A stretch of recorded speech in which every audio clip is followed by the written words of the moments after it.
April 2nd. It was a quiet Thursday night, but that would soon change. Hello? I need somebody to pick me up. What's your name? Catherine Catherine what? Grove. It had been a year since the Church of Wells had been in the headlines. On this night, Catherine Grove would tell deputies she wished to go home with her father, but less than 2 weeks later, she would be back in Wells with the group. He cares for you. Why else are we out here trying out? You got any units available? Send them down this way. We got a fight progress. April 5th, 2014. Wells resident Jeffrey Brotherton took offense to the aggressive street preaching tactics of the church, claiming they told his 4-year-old daughter she was going to hell. It's kind of heart-sickening to see, children having to go through that. A year later, Brotherton said he regrets the confrontation turning physical, but said a father can only take so much. Finally, enough was enough that our children had suffered enough through these people. After the run-in with the church, Brotherton would organize a protest against the group. Let the little children come unto me, not force them and tell them they are going to hell.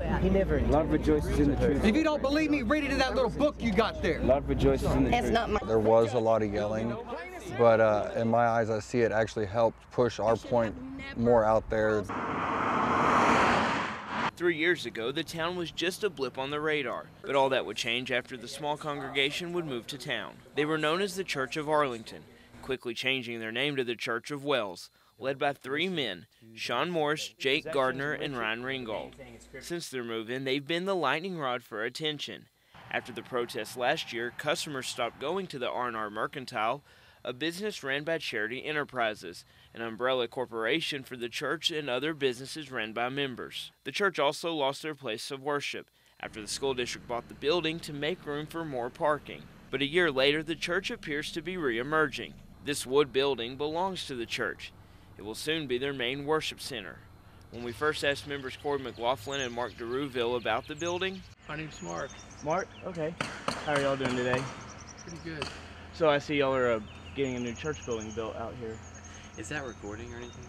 They quickly asked us to stop recording, and after a short conversation, the 2 men left, refusing to talk to me about the building. Wells resident and local church pastor Jim Maddox says the move does worry him. They may fight harder for what they believe because it just increases what they have invested there.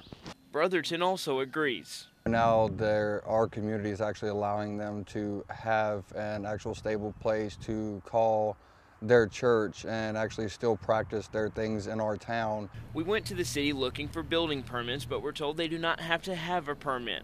We were told the same by the county. When we asked the mayor to comment, we got this letter in part stating, "As a municipality for all citizens of Wells, Texas, we will not display a personal opinion on any subject related to the Church of Wells." A further look into the activities of the church also revealed a new business. 14 miles away in Alto sits Custom Cut Lumber. According to an email from the state comptroller's office, Deacon Richard Trudeau took over the business in June of last year.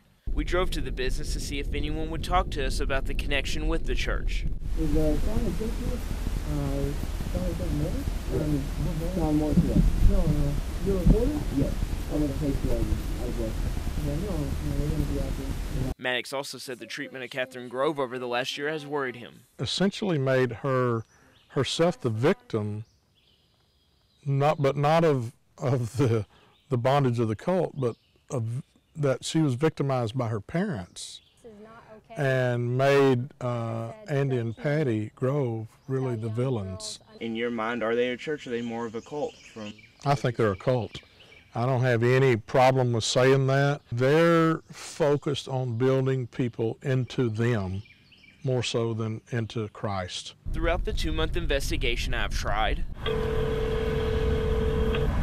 and tried. Hey, you know where Jake is? And tried.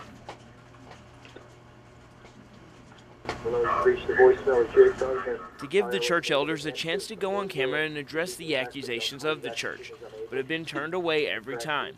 Catherine has also refused to talk to me about her return to the group. Catherine. I don't want to talk to you. In the past, the Cherokee County Sheriff's Office has said they will not call them a cult.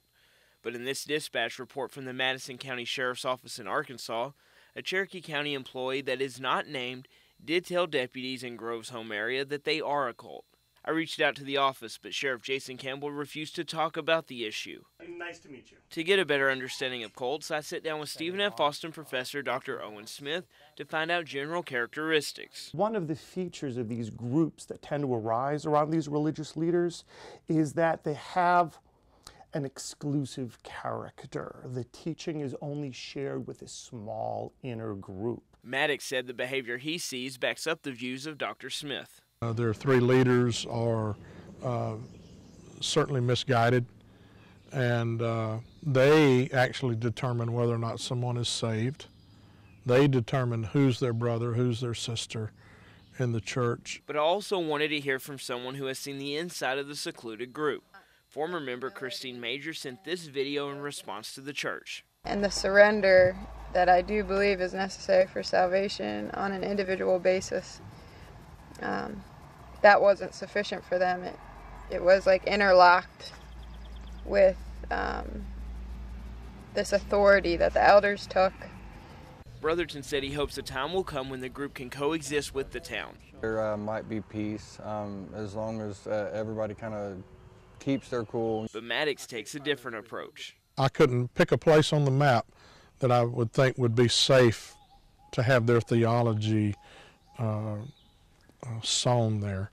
In Wells, Caleb Beams, KLTV 7 News.